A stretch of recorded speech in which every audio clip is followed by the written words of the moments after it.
First, Mr. President, as the Senate reconvenes this afternoon, I'm especially happy to welcome back our President Pro Tem. Senator Grassley quarantined, worked from home following his positive COVID test 2 weeks ago. We all predicted that if any member of the body had a stamina and a spirit to kick the virus to the curb, it would certainly be him. And sure enough, our colleague reports that he experienced no symptoms. His doctors have cleared him to come back to work, and we're sure glad to have him back. Chairman Grassley had to put his epic streak of consecutive votes temporarily on hold for the sake of other people. Of course, leadership and example setting are nothing new for the senior senator from Iowa. I'm confident our colleague will pick up exactly where he left off, resuming both his perfect attendance record and the tireless work for Iowans that it represents. We all benefit so very much from his leadership. So the Senate's back in session to finish up 2020. The American people are counting on us to finish strong. We need to reach agreement on federal government funding to avoid a lapse in basic programs and services. We need to finish the annual defense authorization to shore up the U.S. military's competitive advantage over our adversaries. And we need to continue processing well-qualified nominees for vacancies throughout the government, especially on the federal bench. These are important assignments, but they aren't the only things that Congress should get done before the end of the year. There's no reason, none, why we should not deliver another major pandemic relief package to help the American people through what seems poised to be the last chapters of this battle. This morning, we got yet another major sign of hope. More data appear to confirm that the vaccine developed by Moderna is more than 94% effective. They're going ahead and asking the FDA for emergency use authorization. Experts are calling this news absolutely remarkable. Alongside other promising vaccine developments from Pfizer, AstraZeneca, Johnson & Johnson, and others, is continued cause to suspect that victory over this pandemic is not far off. But a huge amount of work remains before us. If Operation Warp Speed remains on this historic trajectory, we need to continue investing in the system that will distribute these vaccines around our country. If we want the small businesses that have already hung on for most of the year to survive a few more months, we need a second round of the job-saving Paycheck Protection Program for the workers at the hardest hit establishments.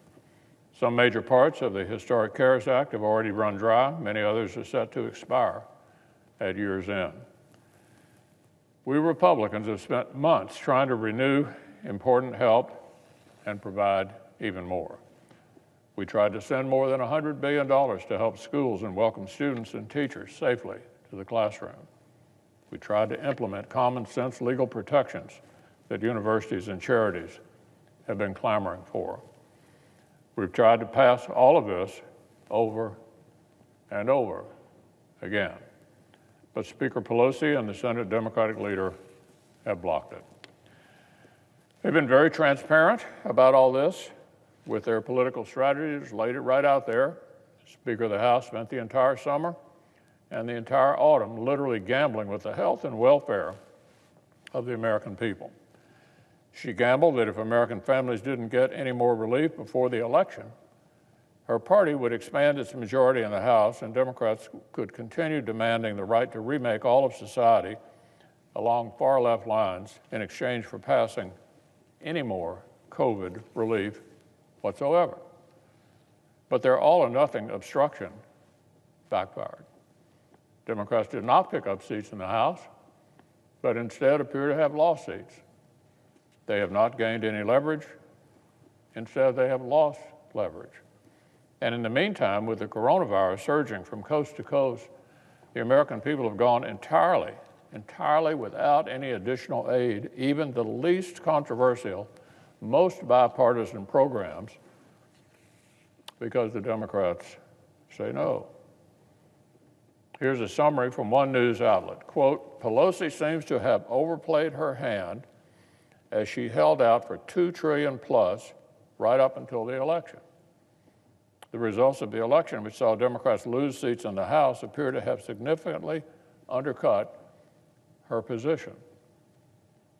By now, it's abundantly clear to everyone that the Speaker will not be getting to fundamentally transform American society in a socialist direction in exchange for more bipartisan relief. The hostage-taking was never going to work. Now, there's only one remaining question for the Speaker and the Democratic leader, just one question. One question, Mr. President. Will they finally let Congress pass hundreds of billions of dollars of relief on all the subjects where we agree? Where we agree. Or will they continue to insist that either they get their entire ideological wish list or the American people get nothing at all? Even their fellow Democrats are increasingly seeing this as not a terribly difficult question to answer. For example, over the weekend, Professor Austin Goolsbee, who chaired the Council of Economic Advisors under President Obama, called on Democrats to finally play ball. Quote, here's what he said. There are a lot of people really hurting. I hope Congress can agree on something soon. If they have to accept half a loaf, then they have to accept half a loaf. Speaker Pelosi's number two, the House Democratic Majority Leader, feels the same way. Quote, I just hope that we can get agreement. It may not be everything that everybody wants, but at least some significant relief to people. Our distinguished Senate colleague from Illinois, the Democratic whip, said the same thing. Quote, get something done that is significant. Do what we can achieve now. Now. Here's the headline from Newsweek. Democrats urge Pelosi to accept smaller stimulus package to ensure relief by the end of the year. Even the Speaker's own Democratic members are now openly campaigning for our Republican approach. Here's one of the Democratic congressmen who nearly lost his reelection after Speaker Pelosi's stonewalling. Quote, we absolutely have to get something done. Mitch McConnell is talking about a bill we can actually pass. We should negotiate that to the finish. That's the House Democrats saying that the Senate Republican proposal is the template that can pass.